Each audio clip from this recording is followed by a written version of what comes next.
Loka samasta sukhino bhavantu. And bring your hands to prayer and offer in your practice today to all beings everywhere to be happy and free. And may the thoughts, words and action of my own life contribute in some way to the happiness and freedom to all. Peace, peace, peace. Namaste. It's that time of the year where I receive these lovely helpline messages from you all of having this shift, and there's a couple that can't be with us today that have been unwell, and I know some of you have been unwell, and my husband hasn't been very well either. So there's lots of changes and processes that we're going through. And this is where the lessons started to take a slight turn. And the idea of this it was called the Winter Warmer. And it is that title. And quite a few teachers have named their lessons the same as mine. Not that it's just the way it is at this time of the year. But what we can take at this time of the year is we can take a lesson from nature. And do you notice as we start to come in to winter, have you noticed how the trees have changed? Yeah? And we can see the absolutely beautiful colours, you know, in England. And you can see how the certain fruit trees, they start as little flowers, and then they grow into these fruits, and then they ripen, and this is called pushti, when you ripen and you release from the tree, yeah? And then the leaves change, and then they let go, and they let go, and they regrow again, yeah? And we ignore this beautiful change within nature. And we ignore this because we are sleeping, where our minds are whirling, as most of you walked in today and said that. Oh my God, and you're whirling. Yeah? And you're disconnected. And what is yoga? Union. And we're disconnected with inside us. Yeah? We've disconnected because we're so up in the mind. Yeah? So what it's like living in this beautiful house that we're here today. Yeah? And you're only allowed in this room because you're locked out of the other rooms. And what we are is we're locked out of our hearts inside us because we're only in our minds. And it's like we're blinkered.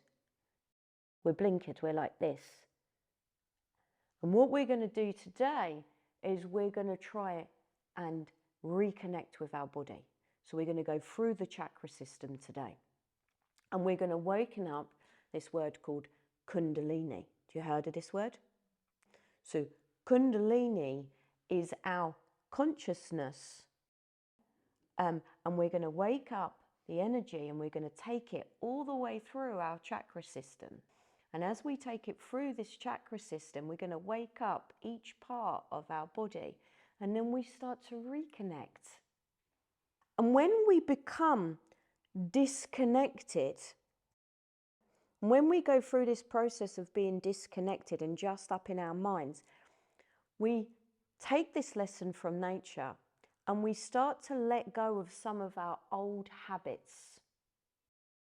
And our old habits, grunties, knots in our system, and they can be anywhere through the body, and these little knots, and we become, like some of you walk through today, and you become frustrated, anger, temper. And when you're very connected, when all the energy is rolling up and down the body, what would you become? Content. Content. Swaha. Doesn't matter. Yeah, it's okay. It'll get sorted. Does it have to be done now? Yeah? Yeah, we want it now. We want everything now. What do you mean you can't deliver till after Christmas? What's wrong with you? I want it now, instantly. We're so like everything. And what happens is we realize that, especially in our yoga, it is a process of growth and development. And does it happen overnight? No. How long have some of you been with me? A few years. More than that. Quite a while. Yeah, but it's that, and it doesn't happen overnight. And then it's just like, you notice in some of our classes those that come and go because they expect that change straight away.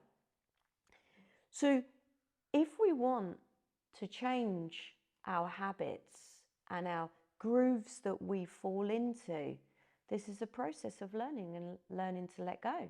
And that will happen a little bit by little bit. You'll recognize it and you'll notice it. And then if you're disturbed by that thought, you start to change how you react and think of something different. And it's a process, and you might acknowledge, you might go, oh, like whoever you live with, oh, I'm sorry I reacted that. And you take responsibility for your action. You can say sorry, and you'll take responsibility for that. This is your karma. You're responsible for all your actions. And then after that, you'll start, you don't want to get into that process of going, oh, that's just how Dawn always reacts. She's always like that. Don't tell her because she's going to react like that. But you can start to become this karma. And then you start to recognize it in others. And then you can have empathy. And this is where you start to connect to the heart. You start to have empathy for others and understand. And it's like that scar, You keep going back and you keep picking at it and you keep reopening up the womb. Sorry for those that have just eaten. But you start reopening it back up. You keep itching at it. I am the way that I am because I went for a divorce. I am the way that I am because of this. But you can change that. You can allow that womb to heal, and you can work on what it is for you. Your mantra, repeating, free me from anger, jealousy and fear, whatever it is for you. And you try these through a period of time to help you and see if that works for you, to calm you down. Box breathing, I know some of you like that, to calm you down and to re-engage and come out of the mind and start to join the heart. And this takes time through our meditation, through our chanting, and we start to connect to these parts of our body that need to soften and ripen, pushti, like the fruit. So when we start to recognize this in other people, and we can soften to them, other family members that you might see at this time of the year, and you can understand that they're not connected. They're seeing that particular object according to their mind, where their mind is at that time. And you don't go up to them and go, oh, bless you, Granddad. It's because you're disconnected. No. You can just, it might not go round well. Pass the gravy. It's all right, Pops. You're just not attached. You're not pushty. No, people don't want to hear it. So don't go round Christmas dinner as you're pulling the crackers. Yeah? But you can see it. They're not doing the work that you're doing. They're not ready. You can't go around flogging yoga because the people are not ready. They will come and they will ask questions when they're ready. Nobody wants you over Christmas table preaching yoga to them. They don't want it. And you can look and they're in a different space to you are. They're not doing the work. We've just done virtually the whole of the year on the 8 limbs of yoga. All of you have been in class. They've not done that work. So you can just think, okay, I don't need to engage in that anger or your frustration, and I'm just going to take myself for a little walk and I'm going to do my breathing, or I'm going to do free me from anger, jealousy, whatever it is. They're not there. And you just take away. You don't have to become frustrated with them. Yeah, and that's, you're disturbed by their anger or their views. You just walk away. And you learn, and I'm learning, and sometimes it catches me. Sometimes it does. You know, we're householders. We live with people, and they're kicking off, and you're like, oh, you know, and that's fine. But you bring yourself back, and each individual person perceives the same object according to their mind. But what starts to happen is we come from the lower chakras and we move all the way up. And as we start to move up, we're absolutely, completely and utterly conscious, 100% awake. And once we're awake like that, you see the trees, you see the world, and it opens, and them little things that used to knock you, that doesn't happen anymore. But for now, it might just be, it doesn't knock you as often. You don't sweat the small stuff. And that's the process of this awakening, because we get stuck and we get sticky and we get stuck down in these lower chakras. And we want to move that up and coming up into the heart. So the lower chakras, as we go through our physical practice today, these lower chakras are all about me, me, me, me, me, me. Do I have enough food? Do I have enough sex? Is everyone looking at me? This down here. And then we start to come up to us and union and connection. And it's about this voice and speaking to others, as Sharon Gannon says, that this speaking to others and being nice to others, because we want to be treated like that. So why do we treat others how we don't want to be treated? So you speak to people and you speak to all beings of how you want to be seen. And what's up here in this mind, you're putting out into the world. And we did that last time as well. What's in here, we put out. And what we want to connect with is what's in here, in the heart, and start to put that out into the world. Does that make sense? So, Kathy's going to tell us a little story. A story about the cow. 2 travelling angels stopped to spend the night in the home of a wealthy family. The family were rude and refused to let the angels stay in the mansion's guest room. Instead, the angels were given space in a cold basement. As they made their bed on the cold floor, the older angel saw a hole in the wall and repaired it.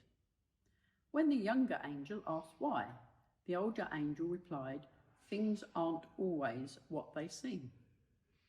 The next night, the pair came to rest at a house of a poor but very hospitable farmer and his wife. After sharing what little food they had, the couple let the angels sleep in their bed where they could have a good night's rest. When the sun came up the next morning, the angels found the farmer and his wife in tears. Their only cow, whose milk had been their sole income, lay dead in the field.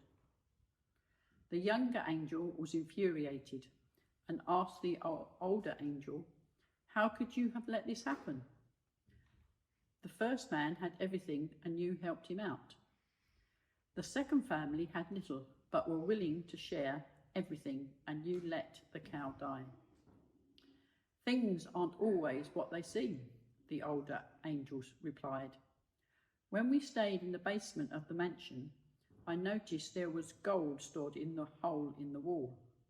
Since the owner was obsessed with greed and unwilling to share his good fortune, I sealed the wall so he couldn't find it. Then last night, as we slept in the farmer's bed, the angel of death came for his wife, so I gave him the cow instead. Things aren't always what they seem." Sometimes that is exactly what happens when things don't turn out the way we think they should. If you have faith, you just need to trust that every outcome is to your advantage. So, just like when we look out and we can have these beautiful trees through the summer, and then we see all the leaves fall off and it all comes slushy on the floor, and you're out your garden and you're trying to get all these leaves. And the process of that dying off is so there's regrowth can come. And we trust in that process, and we can learn so much from nature of that. And what happens sometimes is we have to trust that we're going through a process, and it can feel like really hard times. But if we trust in that process, that we don't disconnect and we don't dwell up there and feel sorry for ourselves, and we go with that process, then you will regrow. You can feel right down there. And if you just watch out and stay connected, stay with your studies, stay with the process, you will grow up. It's like the lotus flower, isn't it? Is that right? Yeah, it has to go through the mud to come up to the sun. And nature teaches us all the time. We just don't see it. That there has to be that little bit of hardness to get through, to open up. But what we do is we have a hard time and we turn away from our practice because it's a little bit more difficult to get up to do it. It's a little bit more tougher. Oh, I feel crappy, I won't come to class today. Yeah, I'm not saying if you're ill, yeah, and you've got a chest infection, please don't come, I don't want it. Yeah, I get that. You know, Dawn, I've got COVID, but I'm still here. No, I don't want that. Yeah, so no. But you know what I mean? When you're having that bad day, that real bad day, and you're just like, oh, I can't be arsed. It's tough. But sometimes, how do we feel when we push ourselves to come? Much better. Look, she had to come and bring her own chair. She weren't even allowed not to come. You know, I'm here. I've shown up, but it's, again, don't forget there's 8 parts of your yoga practice. You're not, you know, it's not about getting up, as we've spoke about. It's not about getting up and doing thousands of sun salutations. It's on the mat and off the mat. Because you feel lousy, don't have to make the rest of the house feel lousy.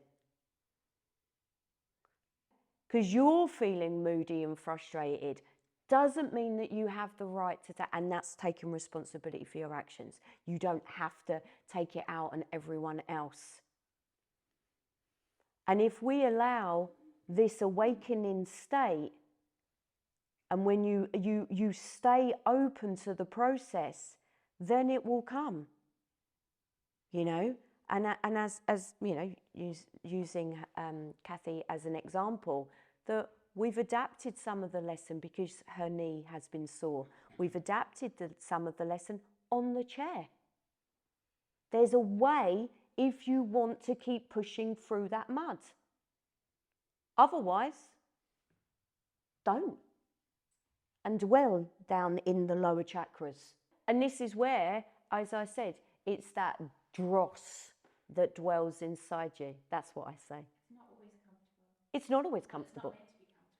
But it's not always comfortable, and that's what I said is, you know, it was, I don't remember if it was David or Sharon, one of the senior teachers, the founders of Jivamukti, says that, you know, yoga's not for those that don't want to change.